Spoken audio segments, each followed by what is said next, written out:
Welcome back to the deep dive. We are so glad you're here with us today as we dig into another stack of spiritual sources to find those key insights you need.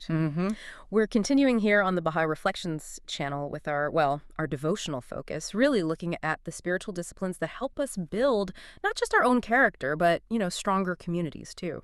And it's wonderful to be back. These conversations are really, for me, about getting to the heart of the matter. It's a chance to really explore what the Baha'i writings ask of us, not just in theory, but in our day-to-day practical spiritual lives. Right. It's about the why behind the what. Exactly. The function behind the instruction. Yeah. And, before we jump into today's topic, I really want to take a moment to say thank you, specifically to you, the person listening right now, and to all of our subscribers who are on this journey with us. And a really special thank you to our channel members. Your support, even for as little as 99 cents, it's vital. It's what lets us keep doing this, to keep producing this kind of detailed content. So from the bottom of our hearts, thank you. You make these deep dives possible. So today's focus is on a virtue that I think we all recognize, but maybe we spiritually underestimated. We're talking about diligence. Diligence, okay. In the everyday world, that just means, working hard, being busy. Right. It's often just about productivity. But when the Baha'i writings talk about diligence, they're talking about something much, much deeper. It's elevated way beyond just, ticking boxes on a to-do list. Okay, so let's unpack that right away. What's the difference? What is spiritual diligence, and how is it different from just being, a high achiever? I think the core difference is in the intention and the consistency. In this context, diligence is, it's more than just effort. It's a spiritual commitment.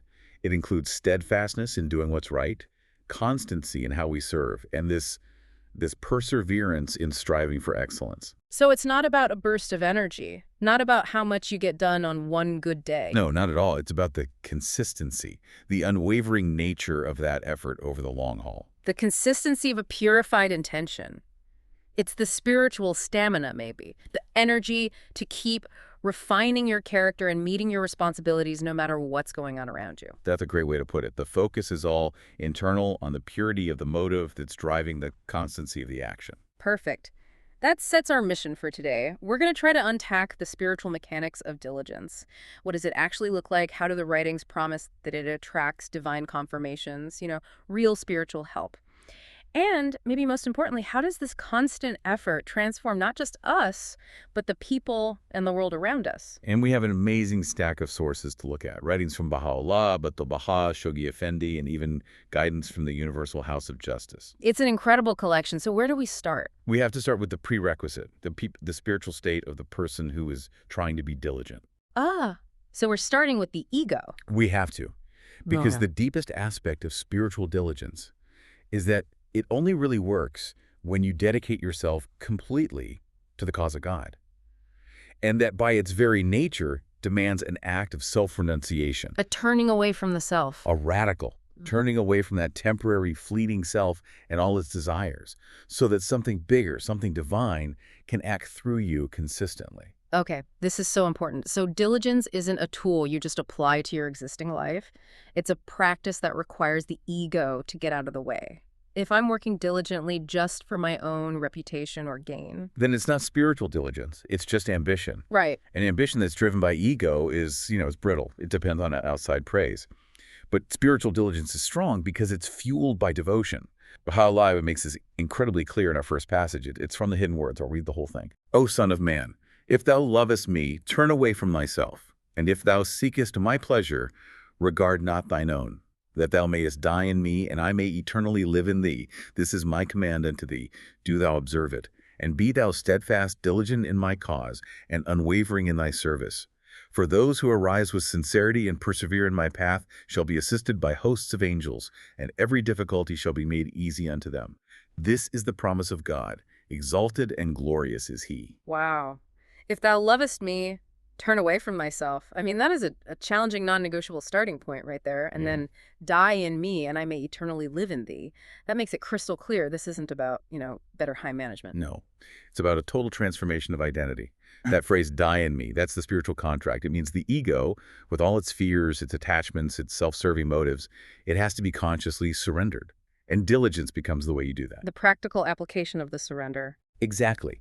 You show you've turned away from the self by being steadfast, diligent in my cause and unwavering in thy service. The inner purity has to be proven by the outer consistency. Let's stay with that for a second. If my effort isn't rooted in this turning away from myself, then my work is just going to be governed by my mood, right? If I feel inspired, I'll work. If I feel tired or discouraged, I'll stop. But if the diligence comes from a commitment to something higher, to the pleasure of God, then the service isn't dependent on how I feel on any given day. And that's the key. That's what makes the effort sustainable. It's not running on your finite personal energy anymore. It's tapping into the infinite energy of the divine will. And the passage promises something huge in return for that. Assistance. Divine assistance. We're promised support by hosts of angels, and that every difficulty shall be made easy unto them. Okay, so let's make this practical for someone listening. What does hosts of angels mean when you're just trying to be diligent in your job or with your family or in your community? It doesn't mean the problems just vanish. No, but they're eased. It shows up as a kind of spiritual momentum or unexpected clarity. The obstacles don't disappear, but suddenly you have more resources to deal with them. Like what? Like a sudden burst of energy when you thought you were completely drained. Or you have a conversation with someone and it's just the perfect timing and it solves a problem you've been stuck on for weeks. Or, and I think this is the most common one, your whole perspective just shifts and the problem that seemed like a mountain suddenly feels manageable. So the diligent effort, the act of turning away from my own comfort, it actually opens a spiritual channel. Yes. The effort itself is the magnet for that divine confirmation. If we don't make the effort first, that channel it stays closed. The universe shifts to accommodate the effort. It's a spiritual economy. Sincerity and perseverance trigger this incredible return. So if the first passage is about turning away from the self, this next one from Baha'u'llah's Gleanings seems to be about turning away from the temporal world. It is. It gives us the spiritual math, really. The reason why this kind of diligence is worth it. Let's read it. Okay. Strive, O people, with all the energy of your souls, to purify your hearts from the world and its vanities, and to devote yourselves with diligence and constancy to the service of the cause. The world is but a fleeting shadow, while that which proceedeth from sincerity and steadfast striving endureth forever. Let your actions be adorned with perseverance and righteousness, that ye may become the instruments of God's mercy and the means for the upliftment of humankind. So again, it's about striving with all the energy of your souls, but the energy is pointed inward to purify the heart from the world and its vanities. So this isn't about working hard to get more stuff or a better title. It's about working hard on the internal work of detaching from those things. And there's that spiritual calculus I mentioned. The world is a fleeting shadow, but what comes from sincerity and steadfast striving endureth forever. So if you spend all your time and energy chasing a shadow, a reputation, a promotion, a possession that's going to fade away, then that effort is, by this definition, wasted. So spiritual diligence is the conscious choice to invest our energy in things that give an eternal return, like service. It's about building something that lasts. And that's when the effort starts to radiate outward. The outcome of this diligence, which he calls perseverance in righteousness, it goes way beyond just your own spiritual state.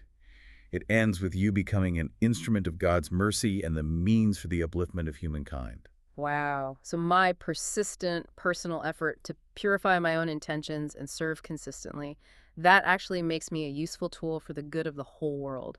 It connects my tiny personal discipline directly to global transformation. It's a clear chain of events. Diligence leads to purification, which allows for righteous action, and that righteous action turns you into a vehicle for mercy and for improving the world. So diligence isn't just a nice-to-have virtue. It's a fundamental requirement for effective social change. And when you think about the needs of the world right now, that's a powerful thought. It means my constant day-to-day effort isn't small or insignificant. It's literally part of what's needed for humanity to progress. And that takes the pressure off getting big results and puts it back on just maintaining the persistent, pure effort itself. Right. And building on that idea, we can see how diligence becomes a catalyst. It's not just about protecting yourself from materialism. It actively secures that promised spiritual assistance, those confirmations, and it really drives our own spiritual growth. Let's pin down that word confirmation because it's so central. When we talk about the confirmations of the Holy Spirit, what does that actually feel like? What does that support look like in real life? It's a divine reassurance. It's an infusion of energy or clarity that comes and validates your effort. It's that feeling of being aligned, that sense that your small human effort is being amplified by some unseen force. So you might feel it as sudden clarity in a tough situation, or strength you didn't know you had. Exactly. Or the ability to speak with real love and conviction when just a moment before you felt empty. It's the proof that what you're doing is aligned with a bigger purpose. And Abdu'l-Bahá is very clear about this in the Tablets of the Divine Plan. Okay, let's read that passage and let's really focus on the conditions for getting that support. Here it is. Be assured that if you arise with resolution, diligence, and steadfastness to promote the word of God and to serve his cause, the confirmations of the Holy Spirit shall certainly be vouchsafed unto you. No power in earth or heaven can hinder the progress of those who persevere in a spirit of humility and trust. Let each soul strive with all his might, for the rewards of persistent endeavor are great indeed, and the blessings that descend upon the devoted are countless. The key phrase there for me is the certainty. Shall certainly be vouchsafed. It's not a maybe, it's a guarantee, but it's conditional on those three things: resolution, diligence, and steadfastness. When you bring that full, consistent spiritual commitment to your service, that's the spiritual hardware, let's say, then the divine assistance is the guaranteed software upgrade. And that commitment gives you this incredible protection. No power in earth or heaven can hinder the progress of those who persevere. I mean, that speaks directly to that feeling of being completely overwhelmed by problems. How does diligence do that? How does it conquer that feeling of impossibility? It deals with our spiritual inertia. If you keep going, your progress can't be stopped. But notice that really important condition. It has to be done in a spirit of humility and trust. So your diligence can't be arrogant. Exactly. If you're striving diligently, but you think you're doing it all on your own power, you actually cut yourself off from the source of the help. Humility is recognizing that the power to overcome these huge obstacles comes from God, not just from our own limited strength. So diligence is the key, but you have to turn it with humility. Okay, so that's about the external help we get. But what about the internal change? How does this consistent effort change us? And that's where the real magic is. Diligence isn't just about doing good things. It's about becoming a good person. It's how we uncover our true nature. Abdu'l-Bahá talks about this in a passage from Star of the West. Okay, let's hear it. The aim of the true believer is to labor ceaselessly with a spirit of utmost devotion to promote the well-being of all peoples, to arise with diligence in service to the cause of God, and to exert himself in every way possible for the adornment of the world. It is through steadfast endeavor that man's reality is revealed and his inner qualities brought forth. The friends of God must show forth perseverance in all things, for it is through perseverance that great victories are won. So the focus is on action promoting well-being, service, adorning the world. But the real transformation is internal. It is through steadfast endeavor that man's reality is revealed. Yes, persistent diligence is like a refining fire. It's what brings forth our latent inner qualities. I love that idea, that our divine perfections, patience, justice, love, they aren't just things we have. They're latent. They're potentials waiting to be forged through effort. Why do you think effort is so necessary for that? Why can't we just be patient? Because character is built against resistance. Effort creates friction, and that's where these qualities are tested and made real. Your patience is just theoretical until it's actually tested.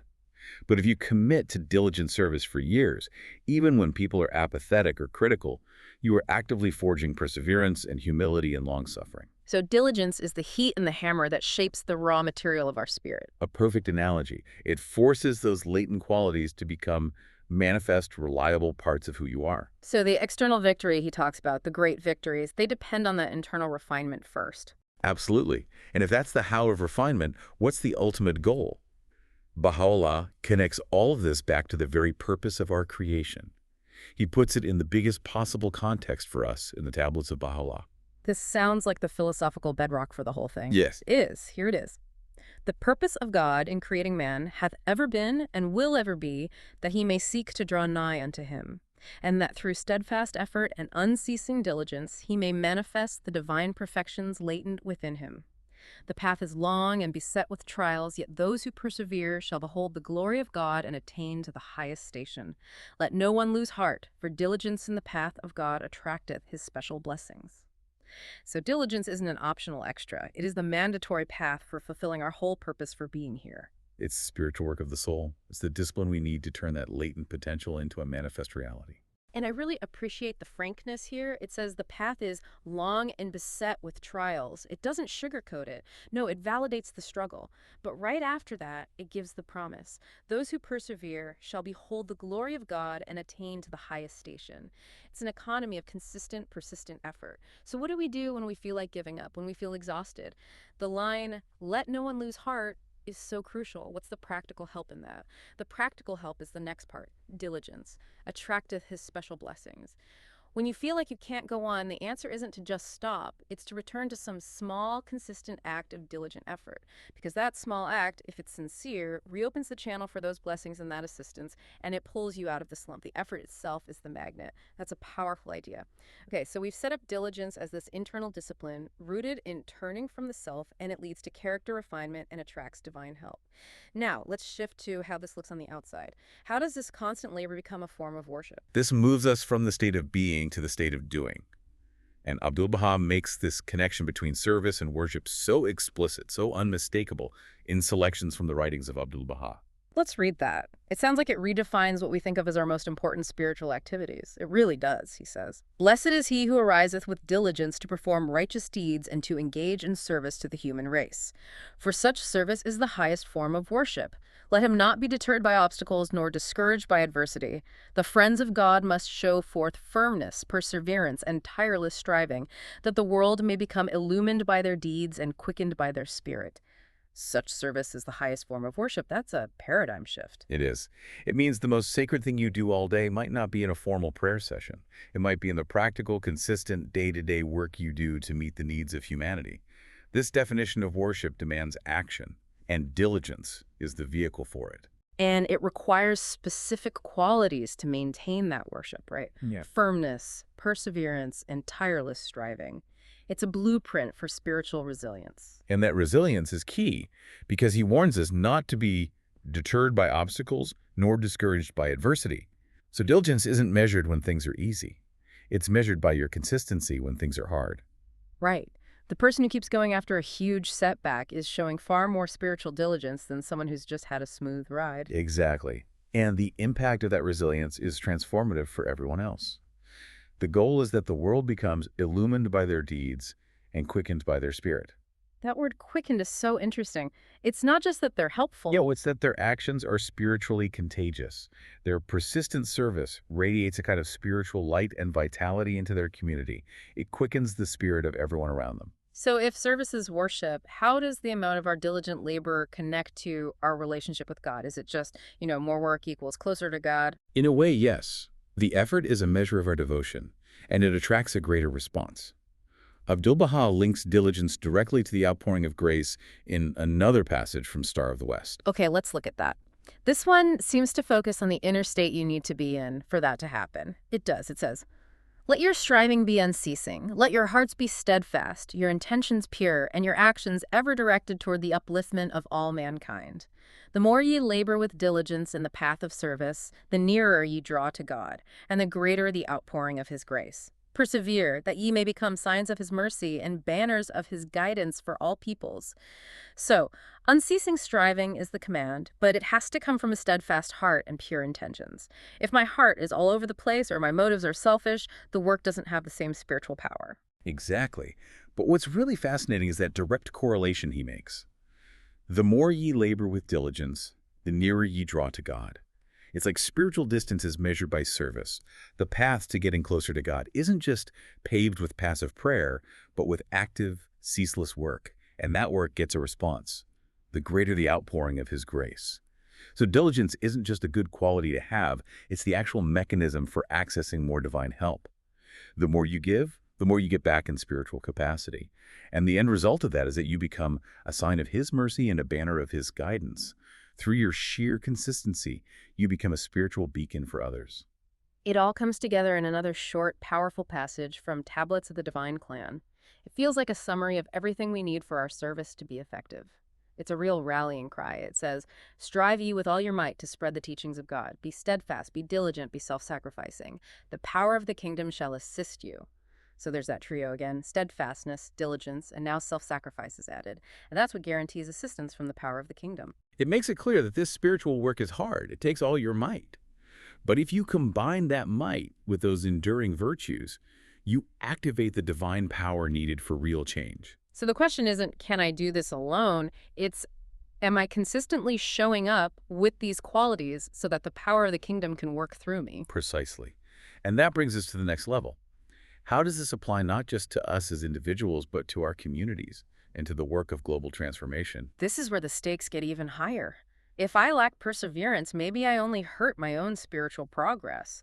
But if a whole community or an institution lacks it. Then the whole project of building a new world order is in jeopardy. And in Paris Talks, Abdu'l-Bahá speaks directly to this, to the structural need for perseverance. Okay, what does he say? To act with perseverance in all things is a sign of strength and maturity. The friends must arise with determination and resolve, engaging in constant effort to promote unity and amity among all peoples. So perseverance, which is just diligence over time, is a sign of spiritual maturity for a person and for a community. Right.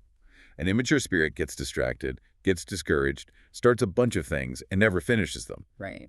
But spiritual maturity is about stability and reliability. It's the ability to keep up that constant, determined effort, especially towards something as hard as promoting unity. So if a community is always starting and stopping, or if its efforts are just based on bursts of enthusiasm instead of real commitment, these writings would say it's spiritually immature. I think that's a fair reading. Consistency is the measure of real growth. And Shoghi Effendi doubles down on this. He says diligence isn't just important, it's one of the non-negotiable foundations for world-changing service. In the Ascent of Divine Justice, he calls them pillars. The pillars of true service. Let's read that. Let no one imagine that it is possible to serve the cause of God without diligence, steadfastness, and sacrifice. These are the pillars of true service, and through them alone shall the world be transformed. That is such definitive language. They're not just suggested virtues, they are pillars. Diligence, steadfastness, sacrifice. If one is missing, the whole thing is unstable. And the consequence is huge. The world will only be transformed through them. That shows just how serious this is. Global change actually depends on this spiritual discipline. That's a heavy thought, that the transformation of the world depends on our individual and collective capacity for diligence. But what about when we face those big trials, the ones that test a whole community's resolve? Shoghi Effendi offers a powerful reassurance for that very moment. It's from Messages to America. Be constant in your labors and steadfast in your purpose. Though trials may arise, the confirmations of God shall encircle those who persevere with purity of heart and diligence in service. So be constant, be steadfast. And then the reassurance. Trials will come, but the confirmations of God shall encircle those who keep going. I love that image of being encircled. It suggests complete protection, being wrapped in divine aid. It's a reminder that a diligent person or a diligent community is never left alone when things get tough. But again, there's that condition, purity of heart. The motive has to be right. So diligence is like a shield against discouragement, as long as our commitment is sincere. So if all of this tireless striving is holding up the pillars of service, what's the ultimate goal? What are we building? Abdu'l-Bahá brings it right back to the central purpose of the faith in promulgation of universal peace. Okay, what's the goal? The friends must arise with resolute hearts and labor diligently for the establishment of the oneness of mankind. Without tireless striving, the great work before us cannot be accomplished. So all of this diligence is aimed at one thing, the establishment of the oneness of mankind. And that last line is so stark. Without tireless striving, the great work cannot be accomplished. There's no easy way. No. Tireless striving is the price of admission for this work. It suggests that if we see a lack of progress towards unity, the first place we should look is inward, at our own level of diligence. And this is where the guidance from the Universal House of Justice comes in. It takes all these historical concepts and applies them to right now, doesn't it? It does. It synthesizes them into modern action. We have 3 key passages that really bring it all home. Let's take them one by one. Here's the first. Through persistent effort and sincere striving, the believers shall achieve great victories. The world is in great need. Arise, therefore, with diligence to serve humanity. This confirms that persistent effort leads to great victories. It's a functional requirement for our communities and institutions to succeed. And that urgent reminder, the world is in great need. It's a call to immediate, sustained action. The second one reinforces that promise of divine help. Let your deeds be characterized by diligence and steadfastness. These qualities attract divine confirmations and lead to the attainment of great spiritual victories. There it is again. Diligence and steadfastness are the active attractors of divine confirmation. They're like magnets that pull spiritual resources into our material world, allowing us to achieve things that are beyond our normal human capacity.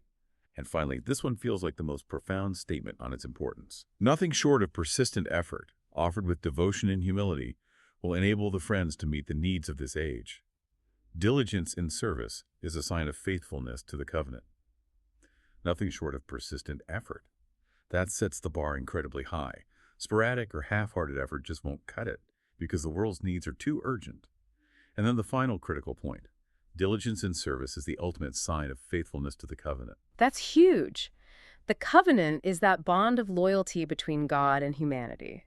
And the way we prove our loyalty, the way we show we're taking this all seriously, is through our reliability and consistency in serving. It's not just about what we believe, it's about what we consistently do. Okay, let's try to pull all of this together.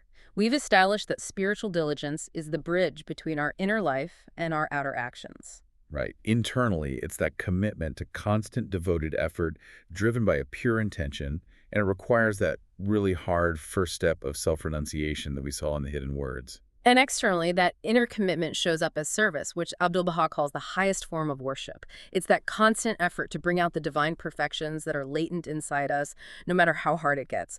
The effort itself is the engine. Yes, and diligence is what turns that potential into reality.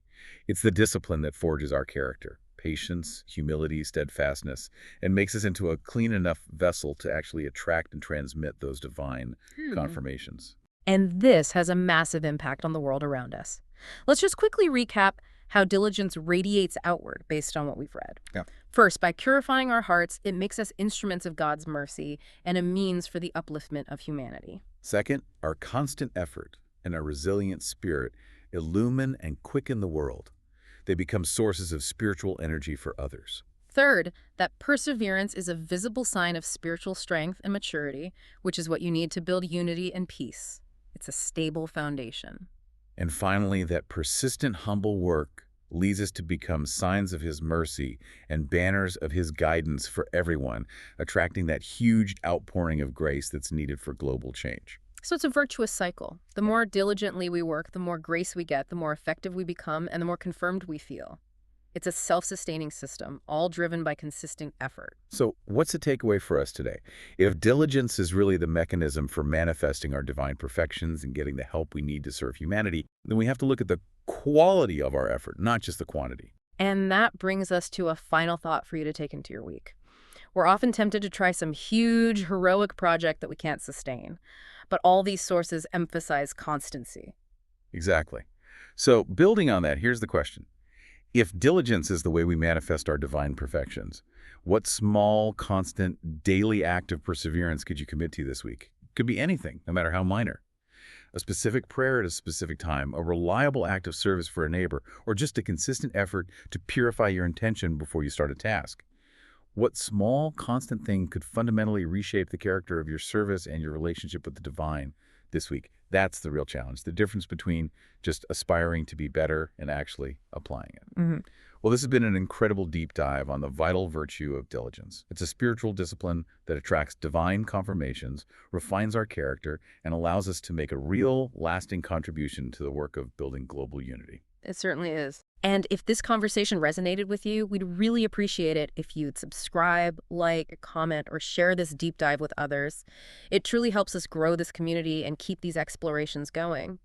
We also want to mention that YouTube channel memberships are available for as little as 99 cents.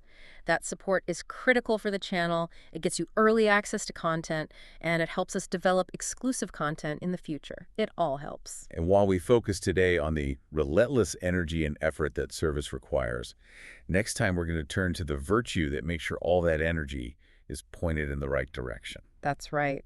Join us next time for a new deep dive into the virtue of discernment, the faculty we need to judge matters correctly and make sure our diligence is always serving the highest possible purpose. We really look forward to sharing that with you. Until then, keep striving with constancy and diligence. Be well.